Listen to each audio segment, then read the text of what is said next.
अस्सलाम वालेकुम। हमारे यूट्यूब चैनल हेल्थ कॉर्नर में आप सबको एक बार फिर खुश आमदीद कहता हूँ।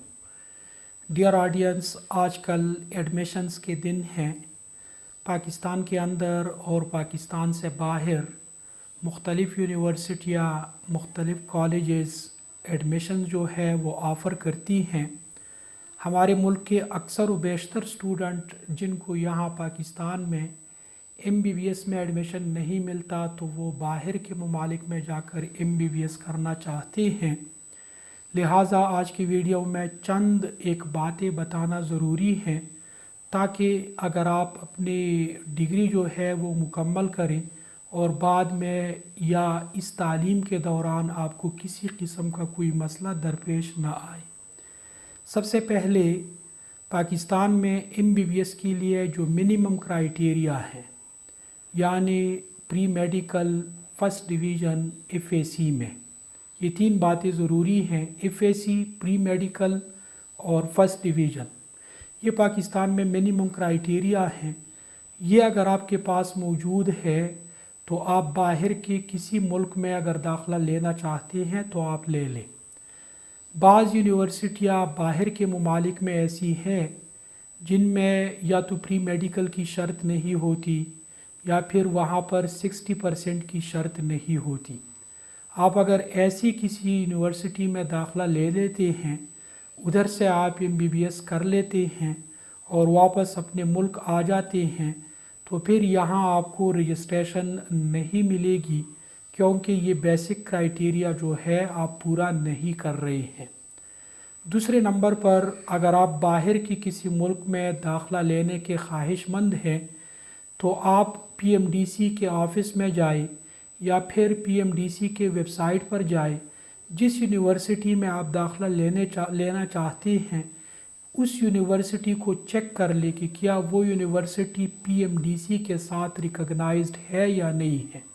खुदा न खास्ता अगर आप किसी ऐसी यूनिवर्सिटी में दाखिला ले लेते हैं जो PMDC के साथ रिकॉग्नाइज ना हो तो आप अगर उधर MBBS की डिग्री मुकम्मल भी कर ले तो यहाँ आकर आपको रजिस्ट्रेशन नहीं मिलेगी, आपका वक्त भी ज़ाया होगा, आपके पैसे भी ज़ाया होंगे।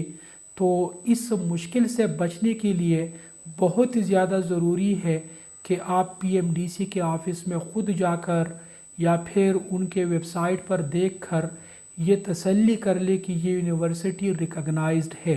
सिर्फ एजेंट्स या ऐसी इदारे जो स्टूडेंट्स को बाहर के ममालिक में भेजते हैं, सिर्फ उनके सहारे पर ना बैठे, सिर्फ उनकी बातों में ना आए, बल्कि ये चीज़ ख़ुद कन्फर्म करे। ये बहुत ज़्यादा ज़रूरी है। इसके बाद तीसरे नंबर पर फ़ीस का मसला होता है।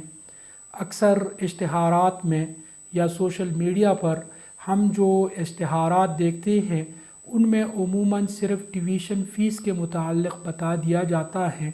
आप बड़े खुश हो जाते हैं कि ये फ़ीस तो इतनी ज़्यादा नहीं है, ये मैं अफोर्ड कर सकता हूँ, लेकिन उधर जाकर फिर आपको पता चल जाता है कि इसमें तो हॉस्टल चार्जेस शामिल नहीं हैं, इसमें खाने पीने के अखराजात शामिल नहीं हैं, इसमें दीगर जो अखराजात है वो इसमें शामिल नहीं हैं। अमूमन उस कॉलेज के कुछ और भी चार्जेस होते हैं, मिसाल के तौर पर सिक्योरिटी या फिर इस तरह की दीगर कुछ चार्जेस हर कॉलेज के अपने अपने होते हैं, वो उसमें शामिल नहीं हैं। तो फिर जब वो सारा कुछ आपके सामने आ जाता है तो फिर आप सोच में पड़ जाते हैं कि इतने पैसे तो मेरे पास नहीं हैं, तो आप डिग्री जो है वो दरमियान में छोड़कर वापस आ जाते हैं। लिहाजा ये बहुत ज़्यादा ज़रूरी है कि आप जिस एजेंट के थ्रू जाना चाहते हैं उससे मुकम्मल मालूमात ले लें। अगर आपको शक है कि ये मुझे मुकम्मल मालूमात नहीं देता तो आप उस यूनिवर्सिटी के वेबसाइट पर जाकर उधर भी आप फ़ीस स्ट्रक्चर जो है वो देख सकते हैं। अमूमन वेबसाइट्स पर उनका नंबर भी दिया गया होता है, उनका ईमेल भी दिया गया होता है। आप उनको ईमेल करके या कॉल करके भी उनसे कंफर्म कर सकते हैं कि यहाँ पर टोटल ख़र्चा जो है पर मंथ या पर ईयर कितना आता है, ताकि मैं अपना जहन बना लूँ। अगर मैं इतने पैसे अफोर्ड कर सकता हूँ तो मैं दाखिला ले लूँ, अगर इतने पैसे मैं अफोर्ड नहीं कर सकता तो यहाँ फिर मैं दाखिला ना लूँ। ایک اور بات ذہن میں رکھ لے کہ جب بھی آپ کسی باہر کے ملک سے MBBS کر کے آ جاتے ہیں تو یہاں پاکستان میں آپ کو ایک ٹیسٹ دینا ہوگا. وہ ٹیسٹ بڑا مشکل ہوتا ہے.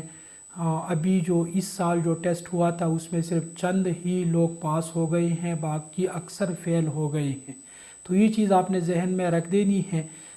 یہ نہ ہو کہ آپ ادھر جائے MBBS کر لے، ادھر ٹائم ویسٹ کرے، صحیح پڑھائی بھی نہ کرے اور یہ سوچ کے آ جائے کہ چلے پاکستان میں تو کچھ بھی چلتا ہے. تو یہاں یہ بات نہیں چلے گی. یہاں ایک ٹیسٹ ہوتا ہے. جب وہ ٹیسٹ آپ پاس کریں گے تو پھر آپ کو رجسٹریشن جو ہے وہ مل جاتی ہے اور آپ پاکستان میں پریکٹس کر سکیں گے. آپ کو پاکستان میں ملازمت جو ہے وہ مل سکتی ہے، اس کے علاوہ آپ کو نہیں مل سکتی. لہٰذا یہ چیز بھی آپ اپنے ذہن میں رکھ لیں کہ میں نے واپس یہاں پر آ کر ایک ٹیسٹ جو ہے وہ پاس کرنا ہوگا. لینگویج کے متعلق بھی آپ کو علم ہونا چاہیے. کچھ ممالک ایسے ہیں جہاں پر انگلش میڈیم جو ہے وہ موجود نہیں ہیں، وہ اپنے ملک کی زبانوں میں پڑھاتے ہیں. تو ہم پاکستانی چونکہ یا تو انگلش جانتے ہیں یا پھر اپنی زبانیں جانتے ہیں، تو ادھر جا کر پھر یہ مسئلہ آپ کو درپیش نہ ہو. یہ نہ ہو کہ ادھر وہ اپنی زبان میں پڑھانا شروع کر دے اور آپ کو پھر سمجھنے میں اور پڑھنے میں مشکلات کا سامنا ہو جائے. لہٰذا میڈیم جو ہے اس کے متعلق آپ نے اپنی ایجنٹ سے اور اس متعلقہ یونیورسٹی سے کنفرم کر دینا ہے کہ یہاں میڈیم جو ہے وہ انگلش میڈیم ہے یا پھر وہاں کے مقامی کوئی زبان ہے. تو اس کے متعلق جاننا بھی ضروری ہوتا ہے. میڈیکل کی تعلیم تقریباً تمام دنیا میں ایک جیسی ہوتی ہے، لیکن پھر بھی کچھ ممالک جو ہے وہ زیادہ ایڈوانسڈ نہیں ہیں. تو ان کے کورس اور سلیبس کے متعلق بھی آپ پوچھ لیں، کریڈٹ آرز کے متعلق بھی آپ پوچھ لیں اور اسی سلیبس کو یہاں پاکستان کی یونیورسٹیوں کے ساتھ بھی ٹیلی کر دیں. ان کے کریڈٹ آرز کو بھی یہاں پاکستان کی جو یونیورسٹیاں ہیں یا جو یہاں پر PMDC اور HEC کے طرف سے جو سسٹم دیا گیا ہے، کیا یہ اس کے مطابق ہے یا نہیں ہے. اگر یہ اس کے مطابق نہ ہو تو پھر بھی آپ کو مسائل کا سامنا کرنا پڑ سکتا ہے اور میں بھی کہ آپ کو کچھ اضافی پیپر دینے پڑ جائے. تو اس مسئلے کو بھی مد نظر رکھ لیں. آخر میں یہ ایک بات میں ایک بار پھر دہرا رہا ہوں کہ آپ MBBS کے لیے اپنا پیسہ بھی لگا رہے ہیں، ٹائم بھی لگا رہے ہیں.